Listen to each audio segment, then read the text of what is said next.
When I first met Ellie, we were both young, full of ambition and hope.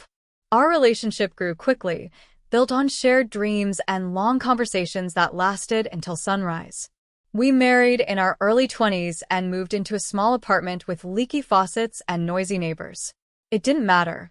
We were madly in love. Over time, our bond grew deeper, and we supported each other through every challenge. Ellie had always been the determined one, and I admired her drive. It wasn't until years later that I realized how that ambition could overshadow everything else. As we moved into our first house and life became more comfortable, I worked at a job I found satisfying, though not exciting. Ellie's career in real estate flourished, and her charm and determination won over clients one after another. We started leaving little notes on a chalkboard in our kitchen, playful messages, reminders about dinner plans, or silly inside jokes. These small gestures of love became a tradition. But as Ellie's career grew, and eventually led her into politics, things began to change. Slowly, those notes of affection turned into brief updates, working late, busy tomorrow, or sometimes nothing at all. The slap came out of nowhere, leaving me stunned. My head buzzed as I staggered backward, my hand instinctively reaching for my cheek. "What's going on?" I shouted, my voice echoing in the otherwise quiet kitchen. "Hold on, let me go back a few weeks to explain." It was just after 4 p.m., the usual time I get home from work, when I entered through the garage and walked into the kitchen. My job often involves UK clients, so I start my day at 7 a.m. to match their schedules. It took some getting used to, but I've come to like it. As usual, I glanced at the bulletin board, where there was just one note: working late. Great. Another dinner alone. When Ellie and I first married and lived in a tiny apartment, we used a chalkboard in the kitchen to track our schedules. Even when we moved into a house, the tradition continued. Back then, we left sweet, affectionate messages. I once wrote, "I can't wait to get home, Cookie. I miss you already." She replied, "I miss you more. And stop calling me Cookie." The nickname came from when we first met at a bakery, but as her career took off, she didn't want anyone else to know I called her that. Still, I had trouble letting it go. Sure, it might have seemed cheesy, but those notes meant a lot to me. Now, they had been replaced by short updates, like today's, working late. I'm not blind. I know relationships can lose their spark over time, but this felt like more than just routine. It wasn't just the absence of love notes. We hardly spent time together anymore. My early work hours didn't help, but her real estate job made it even harder. She was always on call, handling paperwork at 9 p.m. or hosting open houses all weekend. Her schedule seemed to belong to everyone but us. 2 years ago, Ellie decided to run for city council. I tried to talk her out of it, but her friends and colleagues encouraged her. At first, I wasn't too worried, since the incumbent had won 2/3 of the vote in the previous election. But then, halfway through the campaign, his wife had a stroke, and he withdrew to care for her. Before I knew it, Ellie had taken his seat. Her new role came with more than just monthly meetings. She started meeting with constituents, joining task forces, and handling the endless duties of an elected official. On election night, when she won re-election, I stood proudly by her side. She seemed so happy, and I was happy for her. But as the weeks passed, our time together became scarce. When I brought it up, she grew defensive, accusing me of jealousy and being unsupportive. That wasn't the worst of it. Over the past year, her attitude toward me had shifted. She seemed colder, sometimes even condescending. It wasn't obvious or direct, just a feeling that gnawed at me. I thought about it often during my downtime, and it left me feeling in a bad place. I missed the time we used to share and resented how her responsibilities had taken over. I still remember one night when we had just gotten into bed, only for her real estate client to call with an emergency. That moment still stung, but to be fair, I'd also canceled plans before due to my own work emergencies. Sitting at the kitchen table, I wondered if I was being unfair. Maybe I was just jealous of how much others needed her time, but my instincts told me there was more to it than conflicting schedules. When she first joined the council, she shared everything about her meetings and the mayor's office. Now, she barely mentioned any of it. Was it because the novelty had worn off, or worse, had she decided I wasn't worth talking to anymore? A dark thought crept in. Could she be having an affair? I immediately dismissed it. My Ellie would never cheat. But the idea lingered, fitting too well with the questions I had been avoiding. Was she really working late every night, or could she be meeting someone else? Why didn't she tell me where she was going anymore? Was it indifference or secrecy? And why was she so condescending? Did she see me as pathetic, a husband unknowingly betrayed? These doubts wouldn't leave me alone. As I sat there, anger and suspicion grew. I knew I needed to stop myself before I did something reckless. So, I threw on my old work clothes, grabbed the lawnmower, and worked on the yard until it was too dark to continue. The physical activity helped clear my head, and by the time I sat down to dinner with leftovers, I had calmed down enough to form a plan. In my job, when network issues arise, I run diagnostics to identify the cause. I decided to apply the same approach to my marriage. But what tools could I use?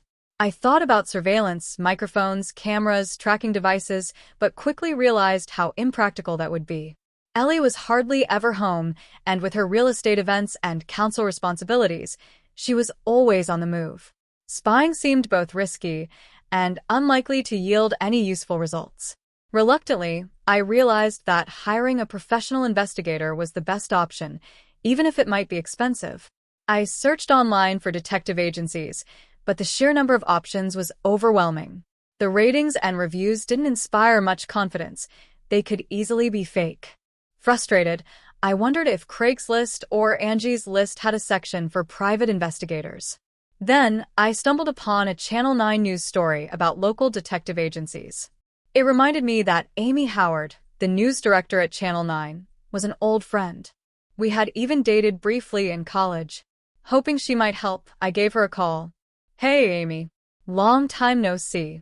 Any chance you're free for a beer tonight?" I asked. She sounded pleasantly surprised. "Dave, I think I can swing that. It's a slow news day, so unless something comes up, I'll be there." When she arrived, I couldn't help but notice how well she had aged. She still had the charm that had first drawn me to her, now enhanced by the confidence of a successful professional. It suited her perfectly. Amy and I caught up on life and mutual friends, but after a while, I steered the conversation in a new direction. "Didn't you do a story on local detective agencies recently?" I asked. Amy gave me a knowing look. "Oh, Dave, I was wondering why you hadn't brought up Ellie yet. Are you looking for recommendations?"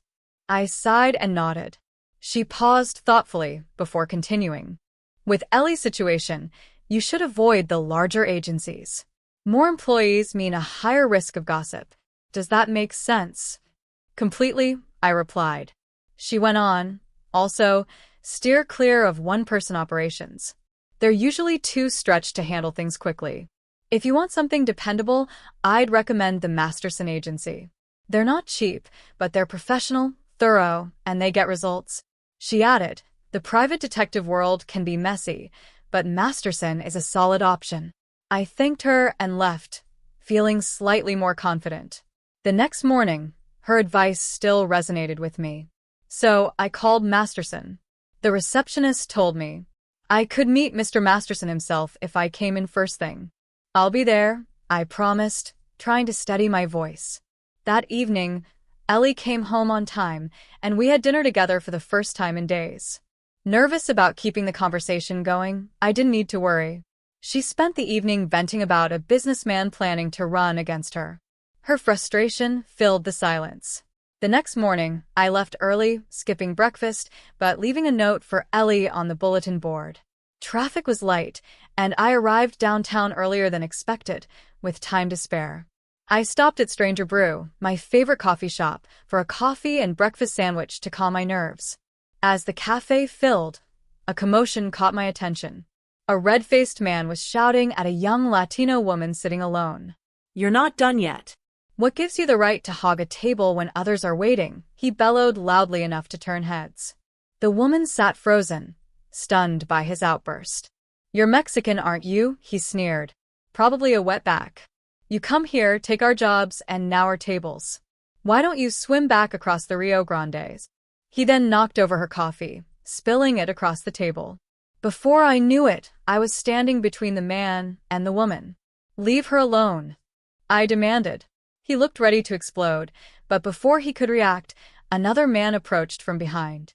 He was shorter but built like a tank, and without a word, he grabbed the red-faced man and began escorting him out of the cafe. The bully initially protested, but a subtle tightening of the grip silenced him. As they left, the cafe returned to normal, conversations resuming. "Thank you," the woman said, looking relieved. "Just trying to help," I replied. I grabbed my coffee and left the cafe, trying to focus on the day ahead. As I walked into the Masterson agency, the old-fashioned bell on the door jingled, announcing my arrival.